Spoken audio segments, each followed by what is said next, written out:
achegarnos a túa obra aquí a esta biblioteca, a esta Casa da Cultura, compartila cos veciños e veciñas de Verín, así que benvido para esta terceira obra, esperando por a cuarta tamén. Graciñas por acompañarnos. Está cendido, non, Samantha? Vale, moitas gracias, Samantha, polas túas palabras. En primeiro lugar, benvidos a esta tarde aquí vir a escoitarme. Para min é un honor tervos aquí. Antes de nada, quería agradecer ao Concello de Verín na súa representación a Samantha polo seu traballo, tanto a Vicente como a Paloma polo seu labor que están a facer na biblioteca. Bueno, pois imos empezar polo que viñestes a escoitarme. Antes de nada, quixera vos facer unha pequena referencia a por que me deu por chamarlle, por titular o libro desta maneira.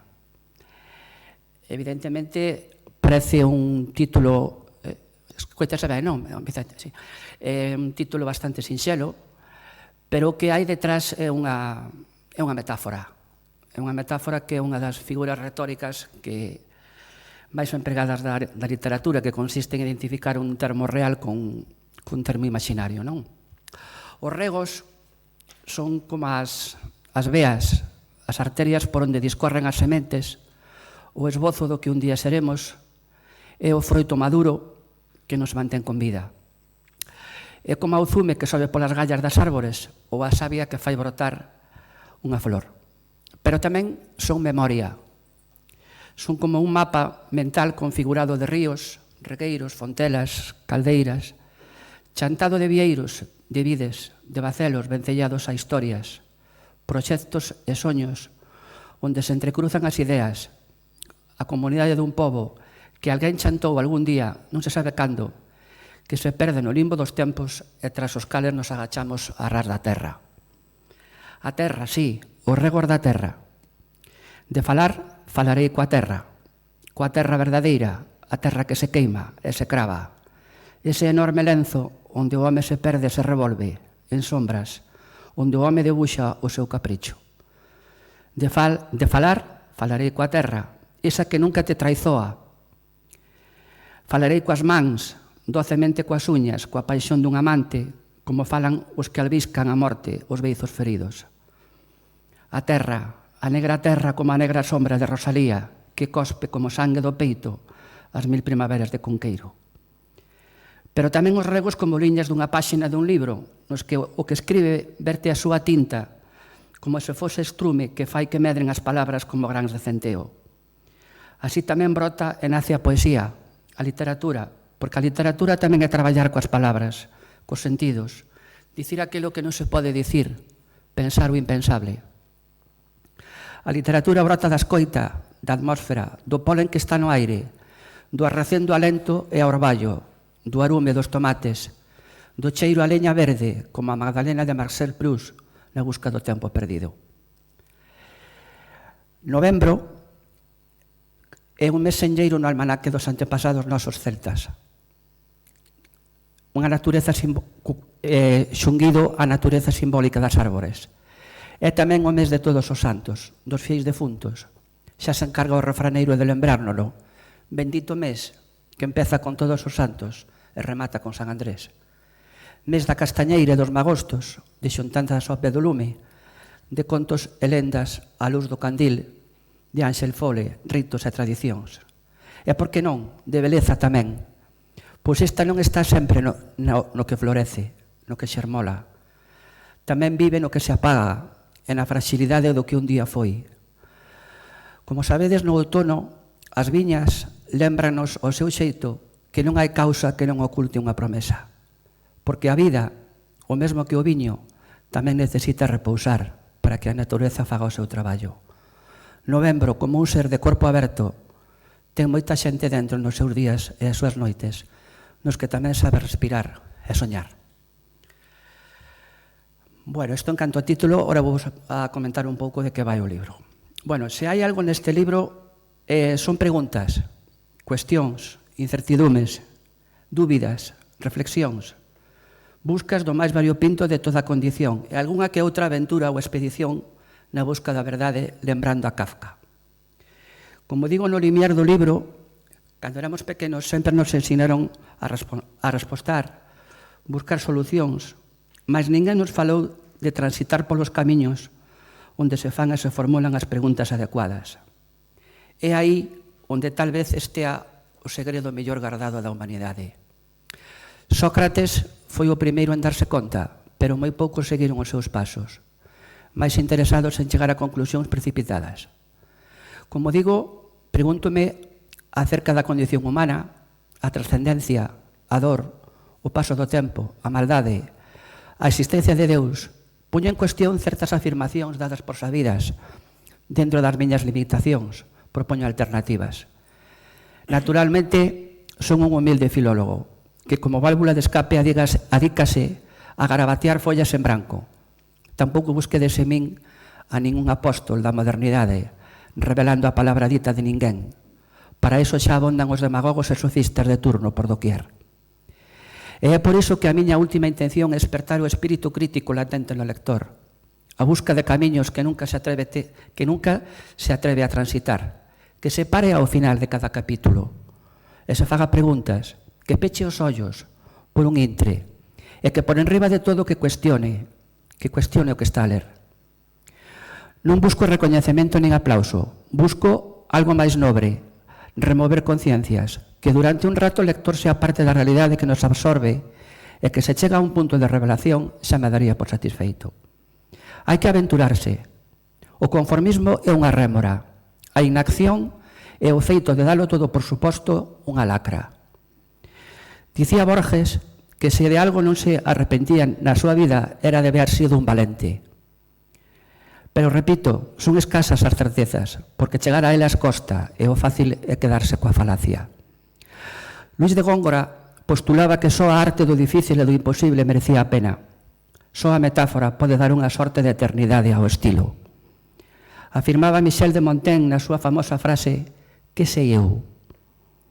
No seu retiro espiritual no que pasou gran parte da súa vida, que o maior inimigo da verdade non é a mentira, senón a ilusión de saber a verdade. Se hai algo que abonda nestes tempos que nos tocaron vivir, é a apariencia de sabelo prácticamente todo, do aquí e do agora, a arrogancia de entender e a soberbia de non precisar consellos, e así rehusar a escoita dos demais. Vivimos tempos onde a ignorancia e a estupidez son dúas maneiras de estar no mundo. Canto menos talento se ten, máis orgullo, vanidade e petulancia se mostra.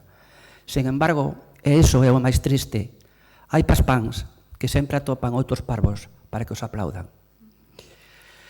Seguindo co tema da verdade, traio aquí un breve e revelador dito popular que lle ouvín moitas veces a miña avoa.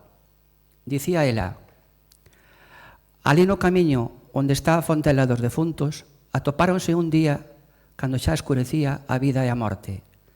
E contase que a morte lle preguntou á vida: por que a ti todos te queren e de min todos escapan como condeados? Mira, morte, é moi fácil. Eu sonche unha fermosa mentira, mentras que ti és unha triste e fea verdade. E parece que así é. Un día vimos a este gran teatro que se chama Mundo, sen habelo decidido, damos unhas cantas voltas no carrusal da feira e sen querelo tamén, sen previo aviso, tócanos baixar, porque se terminou a viaxe. E esa viaxe que cando somos unhas crianzas parecenos maravillosa, eterna, pouquiño a pouquiño vai disminuindo de intensidade, os pasos volvense máis curtos, a mirada máis anevoada, a voz máis frágil e as lembranzas máis escasas. Pero seguimos adiante como se a vida non fora connosco, vivindo nun autoengano permanente, como se fóramos estar aquí para sempre. Sen embargo, a paradoxa e o curioso é que necesitamos da mentira para continuar. A vida neste sentido é como un soño e tamén un mecanismo de autodefensa para sobrevivir ante a falta de sentido da existencia. E, sen embargo, vivir é unha constante exploración cara a verdade, buscando certezas, asideiros aos que agarrarse, porque o ser humano é un ser consciente e sentinte, ao fin e ao cabo, que padecemos fame, sede, frío, calor. Somos marionetas manexadas pola dor e o sufrimento que se encargan de recordarnos que existimos en cada intre. E o mesmo que gracias á consciencia somos capaces de saber quen somos, a nosa inteligencia tamén nos di o que pode ser verdade ou do que non é, igual que a moral nos axuda a discernir o que está ben do que non é. Pero este paradigma que funcionou durante moito tempo parece que deixou de ter vixencia e está a punto de asolagar. Neste cosmos tan vertixinoso, cando un se para, ás veces é bo pararse, e observa o mundo cara ao que imos, cando un mira no seu interior, descubre que o conto que nos viñeron narrando está mal escrito. Pero non só por a mala caligrafía, iso sería o de menos, senón con faltas de ortografía, léxico confuso e unha sintaxe mal vencellada. A historia que moitas veces estudiamos nos manuais ou nos enseñaron os nosos mestres está construída sobre unha morea de falacias, imprecisións, de erros. A pouco que un escarbe ou rasque na suposta verdade oficial, descubrirá que os piares que a sosteñen están feitos de barro sobre o bulleiro de terras movedizas que non aguardaría un debate de rigor. Hai poucos días rematei de ler 1000 ojos esconde la noche, de Juan Manuel de Prada, que trata sobre a ocupación nazi en París, onde se mestura a historia dos españois exiliados en París durante a Segunda Guerra Mundial. Para a sorpresa de todos, e da miña en particular, a gran maioría desta xente colaborou cun movimento que non temos bo recordo dele, que é o movimento falanxista. E a excepción de Pablo Picasso e algún outro, todos colaboraron con ele. A onde quero chegar? Ao longo dos anos creamos tal costra de mitificacións, de visións simplistas, maniqueas en torno á historia, os bons frente aos malos, que cando un se asoma aos arquivos, ás fontes fidedignas, descubres que hai un material insólito e impredecible. Descubrimentos totalmente descoñecidos e ignorados pola realidade histórica. A inmensa maioría dos libros de historia son libros de divulgación. Repítense uns a outros como un café cocido por segunda ou terceira vez. Pero os arquivos son como un libro aberto, proporcionan unha cantidade de información virxe, fichas policiais, rexistros notariais, informes periciais, e todo eso sin manipular. As construcións históricas, sobre todo no século XX, responden a un interese ideolóxico. É a ideoloxía a que configura a historia. Cando rematei o libro pensei, se estes señores colaboraron coa falanxe, a súa actitude é a propia da condición humana. Apurado te vexas para cambiar. O instinto de supervivencia fai que moitas veces, moitos deles, en contra dos seus principios ideolóxicos, participasen nas actividades do seu rival político. Pero con isto non quere dicir que fosen uns chaqueteiros ou que cambiasen da noite para a mañá. Os orientais sempre din que a árbore torta vive a súa vida, mentras que a recta acaba feita táboas. E aínda que soa crudo, hai unha gran verdade. Non todos os camiños rectos terminan ben, e non todos os torcidos están perdidos. Ás veces a vida non sae como a planeamos, non somos perfectos. Non seguimos unha liña recta, e iso non nos fai menos valiosos, fainos humanos.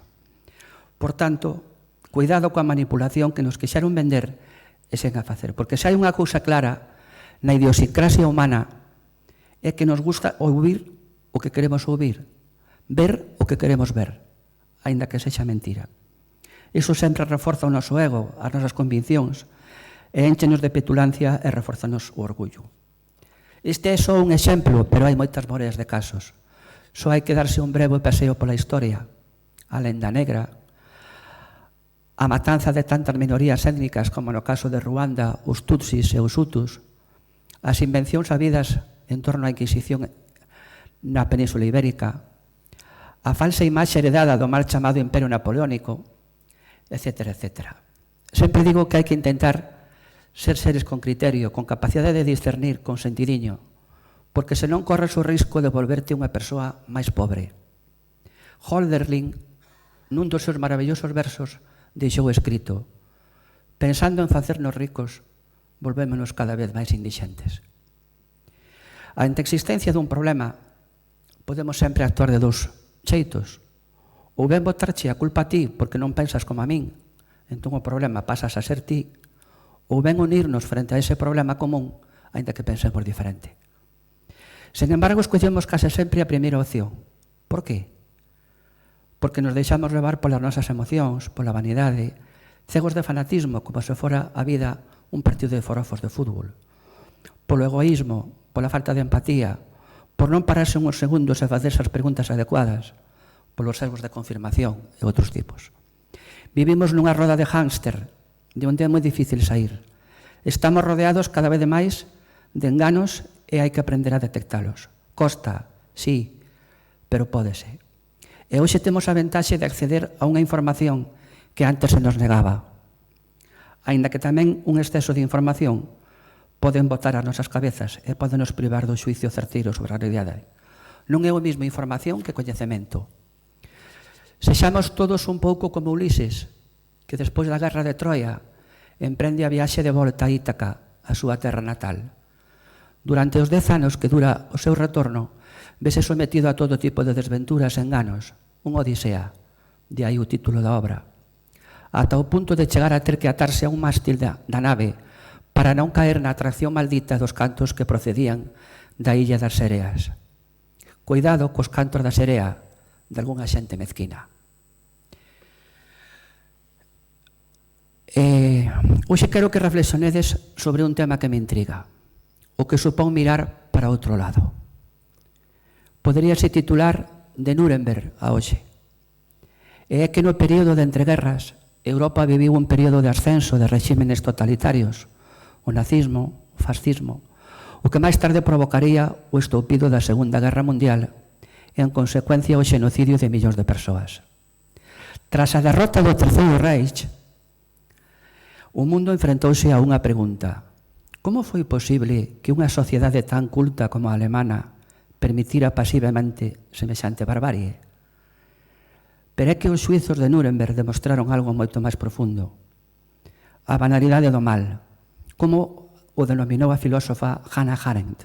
É dicir, o mal a veces non se presenta sempre como rostro monstruoso, senón a miúdo disfrazado de obediencia, de burocracia, de silencio.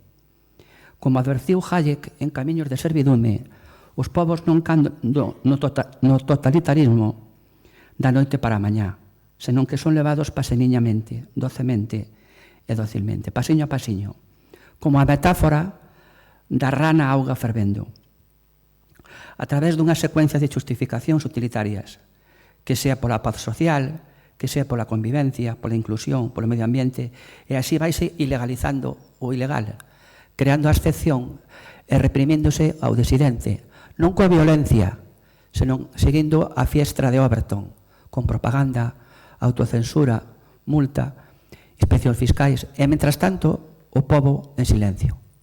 Hannah Arendt dixo: o maior mal do mundo cométeno persoas que non elixen o mal, senón que simplemente non pensan. A historia está chea de exemplos, cando o poder se desboca e os demais calan. Tras a catástrofe de Nuremberg, xulgouse aos responsáveis, e a conclusión máis evidente a palmaria é que as élites de por aquel entonces consideraban o poder como unha fin en sí mesma. De aí que o prezo de mirar para outro lado sea demasiado caro. Cambiando de tercio, teño unha certa convicción que me leva a afirmar o seguinte: moitas veces o único que separa o posible do imposible ou do aparentemente imposible son dúas cousas: o tempo e o inconformismo. Vou vos por un par de exemplos. Se agora mesmo viaxásemos ao pasado, 45.000 anos atrás, o vello continente, e colléramos a un Homo sapiens para ensinarlle un móvil, para él non só sería algo absolutamente incomprensible, senón que seguramente sería algo moi achegado á maxia.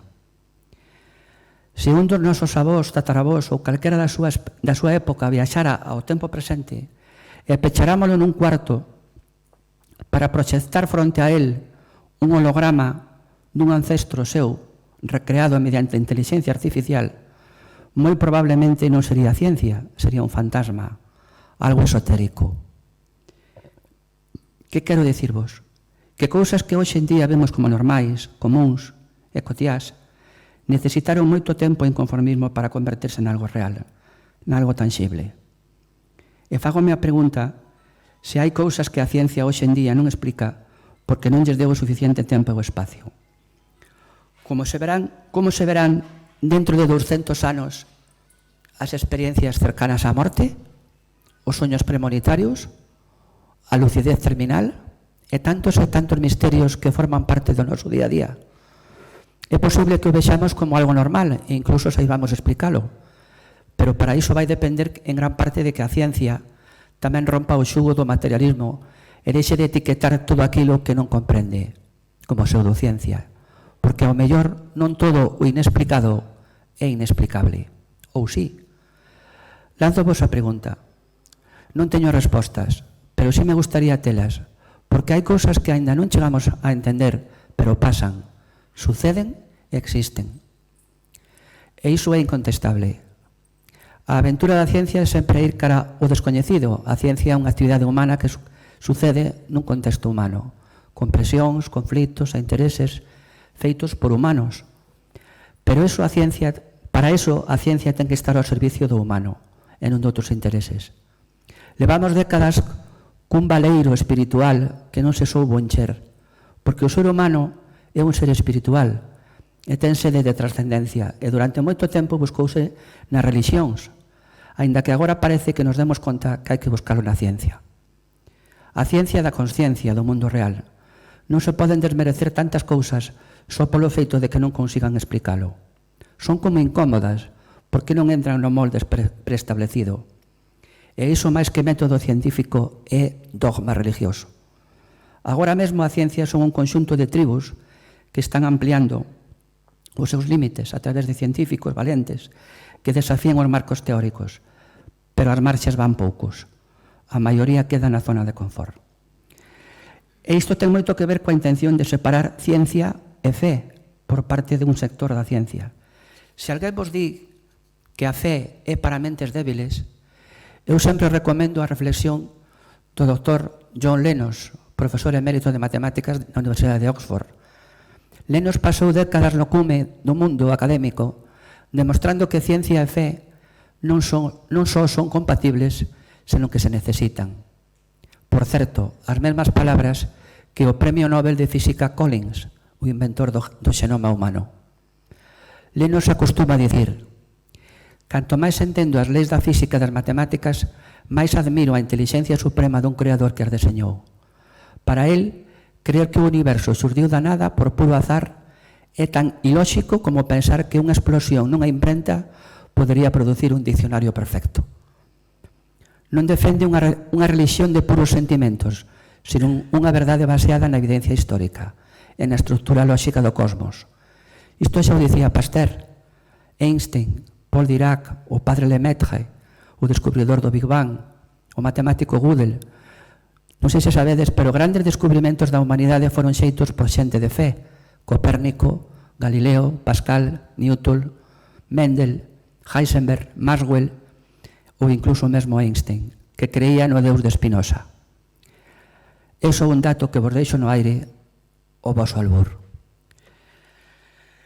Vou pasar a outra pregunta, a outro tema, perdón, pero antes permitide que vos conte unha anécdota. Cando eu era pequeno, tería 8 ou 9 anos, non máis, acabamos de chegar a vivir a Avenida de Laza.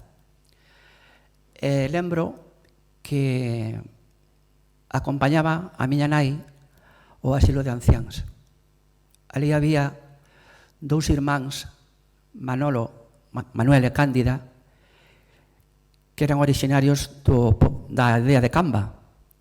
Por certo, esta imaxe que vedes aquí é de Camba. Despois explicareivos un pouco a historia.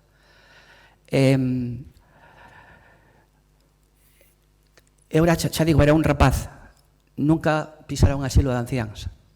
O primeiro que me chocou cando cheguei ali foi o eco e o silencio. Foron 2 cousas que me chamaron moito a atención. Co paso dos días e das semanas íbamos ali e á beira destes 2 irmáns había un señor que sempre nos miraba, pero él non falaba, non dicía nada. Entonces, un día a Cándida, pois, dixolle a miña nai, este señor non se atreve a falarlle porque dice que vostede chega aquí e non lle fala. Bueno, pois dixolle a miña nai, eu non lle falo porque tampouco quero molestalo, pero non teño ningún problema en falarlle. E un día achegouse a él e preguntoulle se quería que falasen de algo. Ao que el lle contestou, vostede ven aquí e fala moito coa xente, pero a min veme tan bello que pensa que xa non teño nada que dicir. Miña mãe dixolle, non é iso, é que eu non quería molestalo. El contestoulle, eu quero que veña e que me moleste, porque necesito falar con alguén, para estar un pouco máis só. Porque cando non estou con ninguén, non aguanto tantas voces, tantos recordos, tantos reproches, tantos medos. Non podo estar en paz. Necesito estar con alguén para estar un pouco máis só. Fixadevos na frase. E é esa a soidade imposible que temos os seres humanos, a vez que falaba desa soidade existencial que é inevitable para cada un de nós. E así foi como naceu aquela amizade con aquel ser entrañable e afastado durante case un ano. Un ano de charlas, de historias, ata que un día marchou. Lembro que moi pouco antes de finar, cando xa estaba moi maliño, a miña nai achegouse a él e colleulle a man. Apenas podía xa falar. En ese momento dixolle, como está, señor Xulio?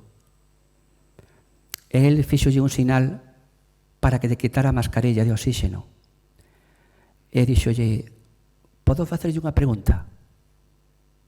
Claro, home, contestoulle miña nai. Tardou aínda como uns 10 segundos, coa mirada fixa e perdida. E ao final dixolle, e xa está? Contestoulle miña nai, que é o que está? Dixolle, sí, e isto é todo? Mentres miraba a miña mãe sen pestanexar. Nun primeiro momento non se percatou do sentido da pregunta. Tardou un pouco. E dixolle, sí, todo. Para que tanto asunto? Para acabar en nada. E aí xa a miña nai deuse conta por onde iban os tiros. Sen soltarlle a man, dixolle, parece que sí, señor Xulio, isto é todo. Deuse media volta e pechou os ollos. 2 días máis tarde morreu. A sala estaba en silencio, tal vez porque todos os que estaban ali se fixesen a mesma pregunta, pero non se atrevían a facela polos motivos que fosen. Aquela tarde lembro que, de volta a casa, a miña nai non pronunciou unha soa palabra. Quizáis porque se percatou de cal era o motivo de que aquel home non quería quedarse só, porque tal vez, con esa frase, estaba manifestando que a súa vida non merecerá a pena. E aí unía as miles de cousas das que nos falara, as súas culpas, os seus reproches, por haber tido medo, por non haber sido suficientemente valente, por non ter amado. E agora, pasados os anos, falo conmigo mesmo e penso que a vida non vai ser sen soedades, vai ser con moitas soedades que nos recorren e ímolas a topar sen resposta ante os nosos fillos, ante os nosos amigos. Ímonos a topar con medo ante situacións, ás veces imos perder a seres queridos e imos dicirnos, non vou poder seguir, pero nesa soedade sempre hai que atopar un desexo, unha luz que tire por nós. Anos máis tarde, que non ia dicir, a figura daquel ser senescente e inesquecible voltou á miña memoria unha tarde de setembro, cando meu pai xa estaba moi enfermo. Ante a decadencia e a vulnerabilidade na que se atopaba, na habitación de que fora sempre a súa casa, meu pai, vendo a cara de preocupación que tiña eu polo seu deterioro físico, miroume os ollos e díxome, tranquilo, fillo, todo está ben. Outra vez a palabra todo.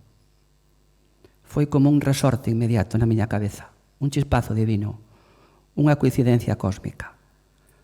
2 maneiras de despedirse, as 2 distintas, unha cunha pregunta, a outra cunha convicción, pero vencelladas polo mesmo sentido. ese todo que se nos escapa ao entendemento e á comprensión dos mortais, e tal vez nunca logremos entendelo. Quizáis porque, como xa deixara escrito Sófocles, o maior enigma do universo sexa a existencia do ser humano, un milagre sen explicación. Vivir soa é como estar nunha festa onde ninguén che fai caso. Isto dixo Marilyn Monroe. E a pesares da súa inmensa fama e éxito, describe a perfección o feito de estar rodeado de xente pero sentíndose invisible. O malo, tal vez quixera dicir, é estar con alguén que te fai sentir soa. A verdadeira soedade non é a ausencia de persoas, senón a ausencia de vínculos. A soedade é a nova epidemia deste novo milenio e resulta contradictorio polos que nunca antes estivemos tan conectados pola tecnoloxía. Estamos saturados de información, de datos, abrúmannos con publicidade, chamadas a deshora, estamos en servicio permanente en alertas 24 horas. O que ata hai pouco era unha excepción, agora converteuse en normalidade.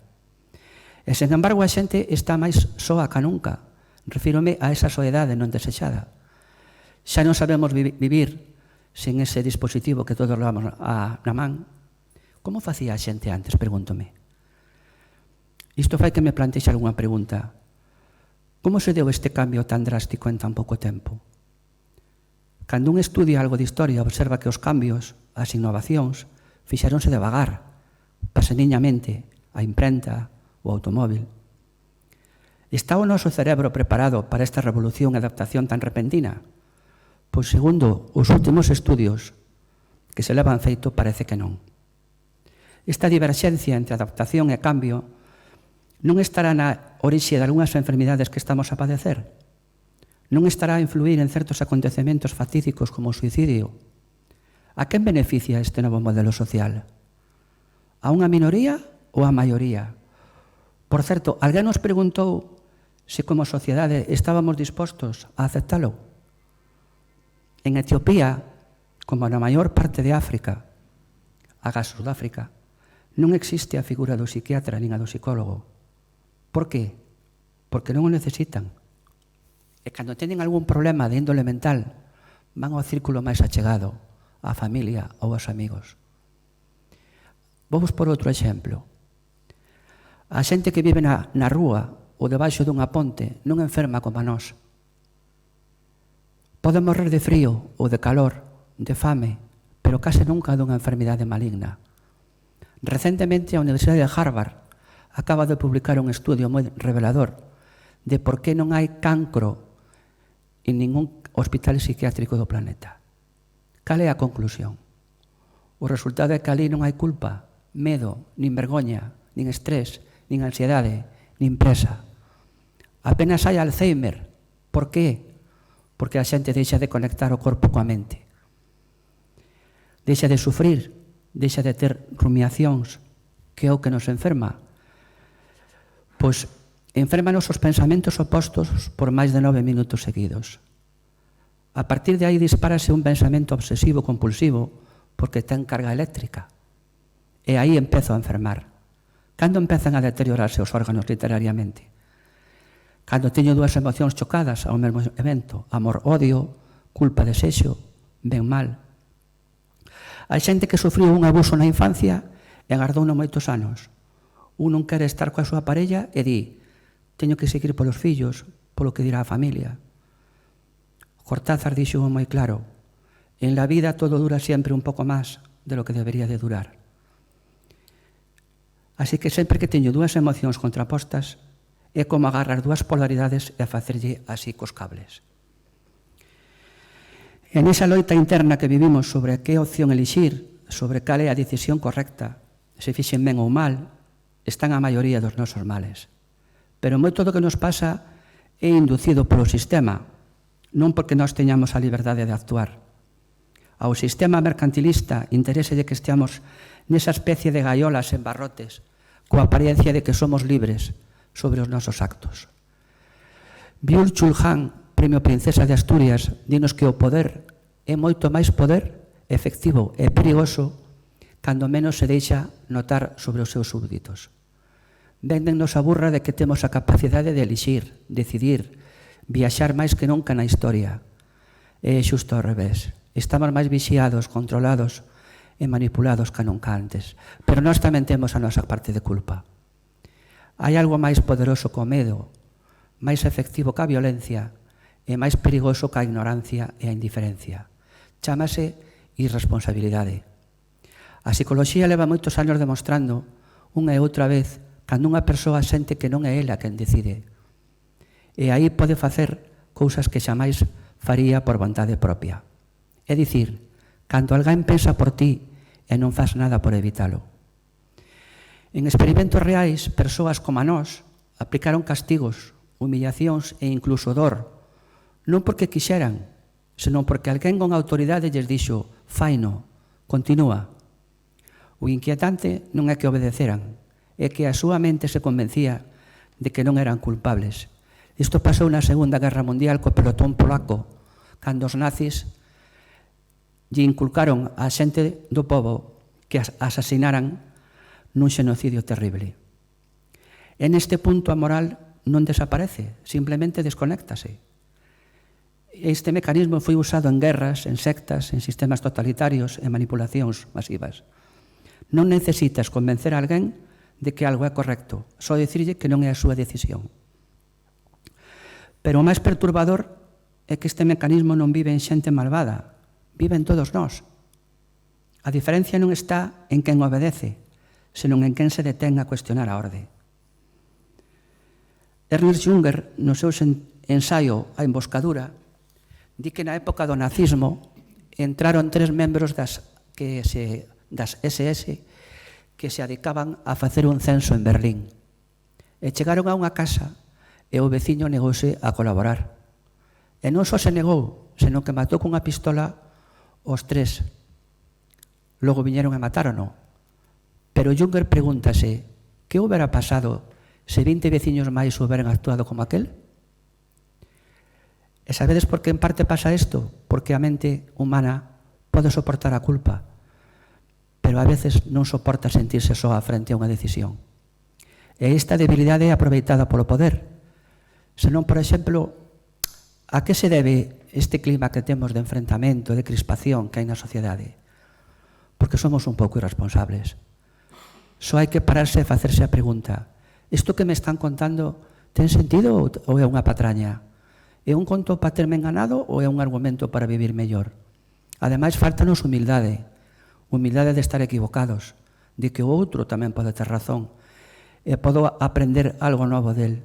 Humildade de recoñecer unha proposta válida nunha persoa que non pensa como a ti, porque por sorte non todos somos iguais. Dice Aristóteles que unha mente educada pode entender unha idea distinta sen necesidade de aceptala. A mente madura escoita, sen sentirse atacada, e dialoga sen querer impoñer. Hoxe moitos creen que ser intelixente é gañar discusións, cando na realidade a sabiduría está en comprender sen pelexar. A mente estreita necesita ter a razón, a mente sabia non se sente ameazada por sentar diferente. Hoxe máis que nunca estamos faltos de escoita e sobrados de sermóns. E volvendo á soidade, nós seremos a última xeneración, tristemente, que coide dos nosos pais. A que ven detrás ten outros propósitos e inquedanzas. Esa cadea de eslabóns que é a humanidade nalgún momento rompeuse. Hai un anclaxe que se oxidou e iso provoca que a tendencia sexa a desprenderse duns seres que o único que fan é estorbar e non aportar nada á sociedade. A vellez aniquila e devora. Facerse vellos é para valentes. Oínlle moitas veces a miña avoa que non era o mesmo ser vello que chegar a vello. Así que tarde ou cedo terminaremos os nosos días nas chamadas residencias da terceira idade, cando o que máis se parecen, e perdoade o exemplo que vos vou dicir, é auténticos campos de exterminio. Falemos claro sin eufemismos. Véxase o que pasou recentemente na pandemia. Neste Nadal pasado hai un libro conmovedor, Mamá está dormida, de Maxine Huerta. Fui ministro na primeira época de Pedro Sánchez no goberno. Non sei se vos lembrades, ministro de Cultura. A novela comezou un día no que a súa nai lle preguntou onde estaba o seu irmán cando ele era fillo único. Dende entón leva 5 anos cuidando a súa nai en Buñol, un pobo do Levante. Nunca considerou a opción dunha residencia. Sería incapaz de non atendela. Entendín que me tocaba porque era o meu deber, dice Masín. Ten un tumor, a cadeira rota e demencia, pero é a súa nai. Volvo ao meu admirado Mario Vargas Llosa cando o seu protagonista, Santiago Zabala, se pregunta en que momento se había joído el Perú na súa obra Conversaciones en la Catedral, para extrapolalo a unha pregunta que me ronda. En que intre se perdeu a misericordia, a arte de compadecerse, a clemencia, a lástima? Eu pregúntame, hai algo máis importante para un fillo que soster a man dun pai ou dunha nai moribundos ou enfermos? Por desgraza, para moitos sí. O que moitos descoñecen é aquela máxima de Castelao de que todos levamos un vello dentro de nós e tarde ou cedo irremediablemente acabará por sair. Agora quería levar a vosa atención cara a dúas palabras que usamos moi a miúdo: amor e felicidade. Pasa nada, non te preocupes. Veredes, os seres humanos temos a facultade de falar e iso é tan maravilloso como problemático, porque irremediablemente estamos obrigados a comunicarnos a través de palabras e a palabra é imperfecta. A palabra nunca pode dicilo todo. Cando alguén nos pregunta, ti quéresme? Non sabemos que responder. Metémonos en certos problemas. Sí, obviamente que te quero. Ou que sentes por min. Non, mira, eu quérote, pero quéresme ou amasme? Bueno, veña, ámote, pero como me amas? E un empeza entón coas metáforas xeográficas. Ata a lúa e de volta, ata un finito e máis alá. E por que falamos así? Porque as palabras non alcanzan a definir as emocións. Entón enredámonos no intento de porlle nomes, porlle palabras, a sentimentos, a estados de ánimo e ás veces as palabras que usamos confúndenos. Felicidade é unha desas palabras. Por qué? Se eu vos preguntara a alguén de vos que me dixera unha pequena frase sobre a felicidade, seguro que empezarían con metáforas. Para min é ver felices aos meus fillos, estar coa persoa que amo, facer o que me gusta. Cada un vai atopar palabras e frases que non van a alcanzar o que significa de verdade a felicidade. Sen embargo, tendemos a idealizar as palabras. Idealizamos a palabra amor, non? Parecevos que o amor é algo fermoso, verdade? Pois non. Non é algo fermoso. Estamos idealizando a palabra. Eu aseguro-vos que hai amores que non merecen ser vividos, que hai amores que mancan, que son moi nocivos. Moi poucos sofren por algo que non sexa por amor a unha parella, por amor a unha nai que morreu, por amor a unha xuventude que se foi, pola saúde de un corpo que perdeu.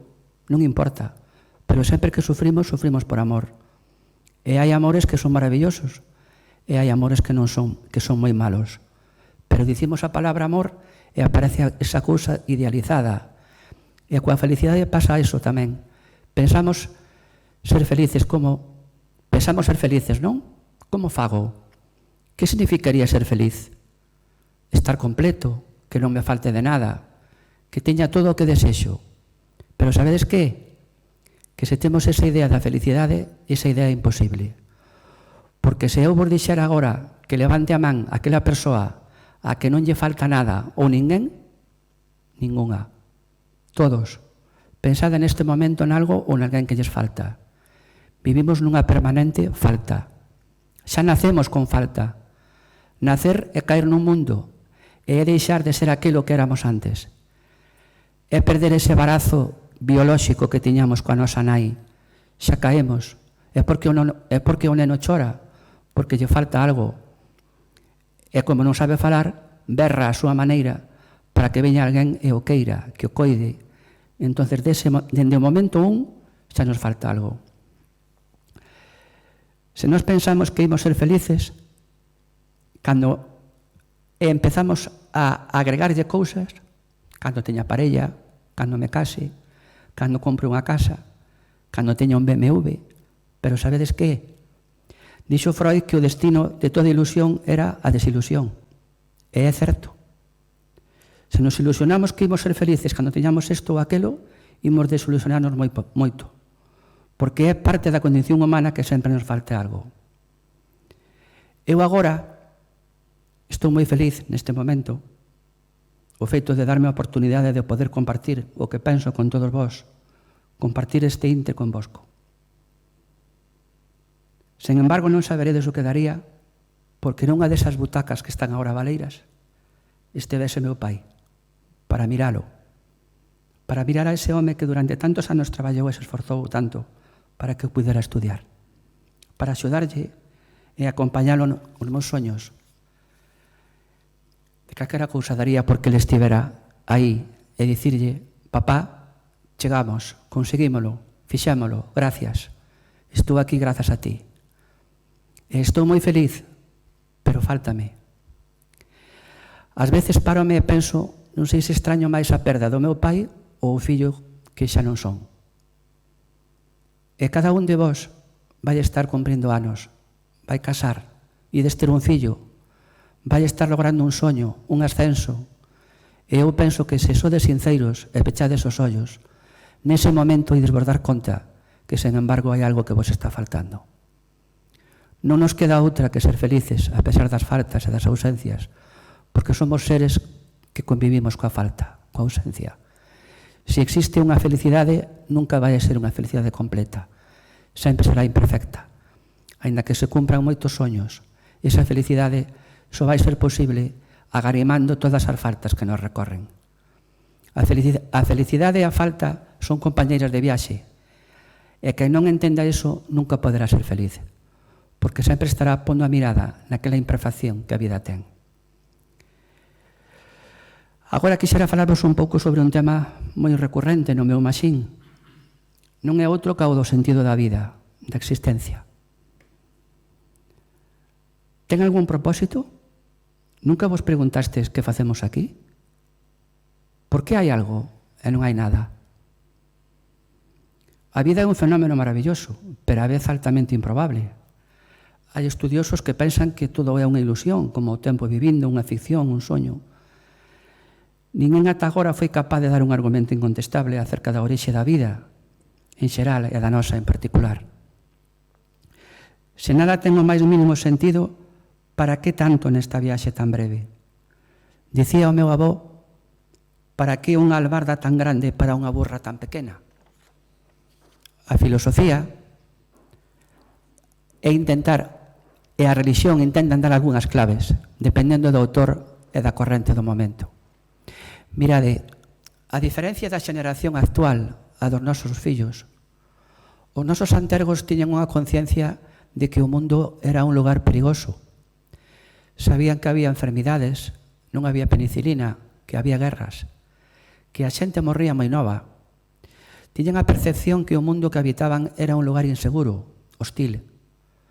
Pero Europa evolucionou cara a un estado de benestar despois da Segunda Guerra Mundial, e iso supuxo que as xeneracións posteriores fosen educadas nun modelo, o da gran falacia, na gran mentira de que o mundo é un lugar onde as regras se cumpren, onde todo está ordeado e todos están a salvo. E non falo de paranoias, falo da saudable incertidume de Borges de que saber que un erro conducindo, unha copa de máis, un semáforo vermello, un virus, poden acabar coa tua vida e da xente que queres. E é que somos vulnerables nun mundo hostil, e convén sabelo, convén lembralo. Non vivimos nos mundos de Alicia. A miúdo cometemos o erro de non preocupar aos nosos fillos. Non se vayan traumatizar, non vai a ser que. E entón é cando chega de golpe a vida, chega o zarpazo, e pregúntanse, que pasou? E como están indefensos, din, para isto non me prepararon, que di años. E aí é onde a xenerosidade, o valor, a afouteza, suple o baleiro da falta de información. Por iso é tan importante ler, mirar, escoitar os nosos avós Sí, a ese avó que xa está velliño, que se lle cae a boquiña. Porque esa avoa foi no seu día unha moza esberta, tivo non sei cantos amoríos bailando non se sabe cantas muiñeiras. E ese avó foi un home intelixente e fixeron unha morea de cousas para esa ir adiante. E viviron guerras, loitaron e tiveron vidas moi duras. Por iso teñen tantas e tantas cousas que contarnos. Deixade que vos conten a maravillosa equipaxe que unha vida leva consigo. Fago esta introdución para vencellala coa seguinte pregunta. Que sentido ten a vida? É quizáis a pregunta máis difícil de contestar. Despois de moito ler, aquí, ali e acolá, para servos sinceiro, non sei e dubido que un día o saiba. O que si vos podo dicir é que a vida é hoxe e agora. E non sei se todos os que estamos aquí presentes mañá seremos ou estaremos. A data de caducidade da vida é agasallo e traxedia ao mesmo tempo. É unha paradoxa. É traxedia porque que mágoa, non? Que lástima por algo tan misterioso e maravilloso como a vida pase tan rápido como un tren. Se non sobes a él, pérdelo. Se te dormes dentro e de súpeto chegaches ao destino, perdiches toda a viaxe. Pero tamén é un regalo, porque precisamente que ese tren vai a toda velocidade e pase así de rápido, fai que a vida teña un valor incalculable. Por lo tanto, a pregunta inevitable é: que imos facer co tempo que temos? Porque perder o tempo é literalmente perder a vida. Neste tema son moi reveladoras as palabras do expresidente de Uruguai, Pepe Mújica, cando dicía que ele iba a un concesionario a comprar un coche e ele dicía que non o pagas con plata, lo pagas con el tiempo que tú invertiste para pagar esa plata. Págalo coa tua vida. Pensades nesa reflexión, é maravillosa. Entonces digo que se aproveitar ese tempo fose gañala. Igual o sentido da vida é facer que esa vida sexa máis vida, ou mellor vida. Por lo tanto, tal vez haxa un propósito en todo isto. E o propósito inicial é atopalo. Creo que hai tantos sentidos como seres humanos existen. Cada un de nós debe atopar ese sentido que lle dá a existencia un motivo de ser. Que sentido da vida pode ter un enfermo de ela? Que sentido da vida poden ter uns pais aos que se lle mata un fillo nun accidente? Que sentido da vida ten unha persoa a que lle diagnostican unha enfermidade terminal? Robert Frost, un poeta estadounidense, deixou unha frase baseada na sinxeleza da vida. Di el: podo resumir todo o que aprendín sobre a vida en 3 palabras. It goes on. En galego é unha soa. Continúa. A vida así con mayúsculas moito sentido non ten, pero hai que tratar que a nosa vida con minúsculas si a teña. Esta que nos tocou vivir. Que algún día digan: fora un gusto haberte coñecido, que este ser que fermoso foi, que deixou isto, que bo pai, que bo amigo, que bo compañeiro. Sede humildes, non vos creades gran cousa, porque desta vida só vos levaredes un cambio de roupa e nin eso escolledes, porque escollen por vos. Dicía Borges que algo curioso, que a vida que non era para ser comprendida, senón para ser vivida. E outro filósofo francés, o que admiro moito, Albert Camus, dicía que a vida era absurda debido ao choque entre o noso desexo humano de atopar un significado e o silencio indiferente do universo. Pero en lugar de desesperar, temos que abrazar esa condición, rebelarnos contra ese sinsentido e crear o noso propio sentido, vivindo intensamente cada momento, sen esquecer que somos seres que un día deixaremos de existir. E diso xa se encarga a vida, que está chea de últimas veces, pero non avisa cando será a derradeira. Porque a vida, querida audiencia, non toca o timbre, non che manda un email, nin desfila polas rúas coas chocas dun cigarrón para que o escoites. E mentras dubidas, o tempo, impertérrito, segue a cobrar igual.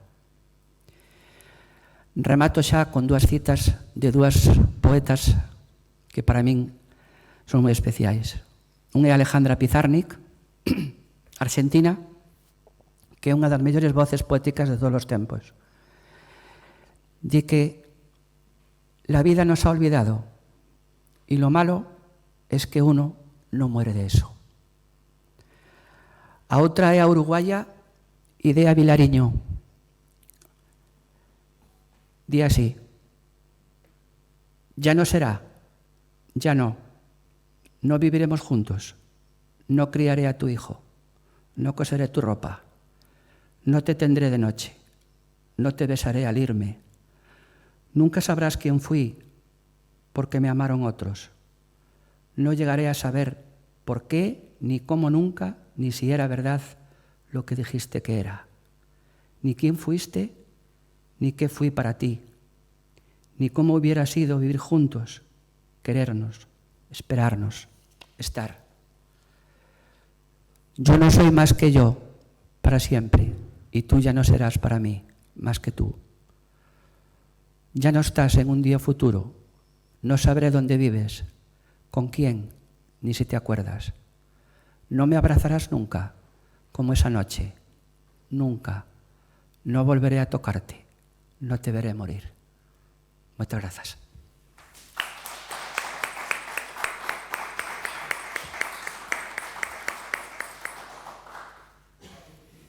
Bueno, non sei agora, despois de tantísimas preguntas que nos plantexaches aquí, nas que necesitamos, creo que reflexionar, porque son moi fondas.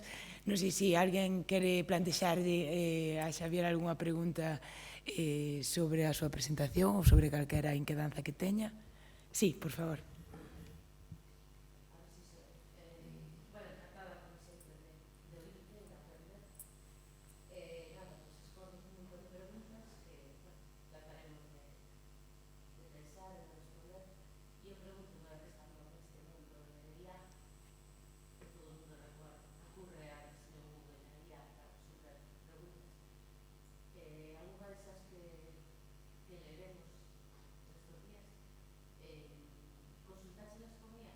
No, para nada. Son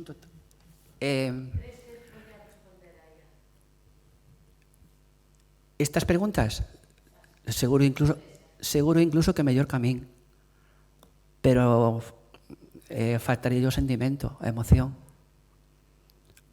A inteligencia artificial, baixo o meu punto de vista, non quero tampouco minusvalorala, porque creo que como ferramenta é moi útil para moitos avances, sobre todo na medicina, na creación de antibióticos, para curar enfermidades, pero como sustituto dos seres humanos, creo que por aí vamos mal. Si lle deixamos todo a inteligencia artificial, que pintamos aquí? O sea, aparte, temos un problema co noso cerebro, que o cerebro é un músculo. Si deixamos de memorizar, deixamos de proxectar no futuro, porque os mesmos mecanismos que funcionan para recordar funcionan para ver o futuro. Entonces estamos atrofiando algo que é o cerebro, que é algo tan valioso, é que nos... Eu son máis partideiro da inteligencia natural combinada, eso sí, coa inteligencia artificial. Pero de momento é que non sei nin como manexarme, porque oín moitas cousas de isto de ChatGPT, pero é que non sei nin como é, porque aparte que me sinto como moi perdido nese aspecto.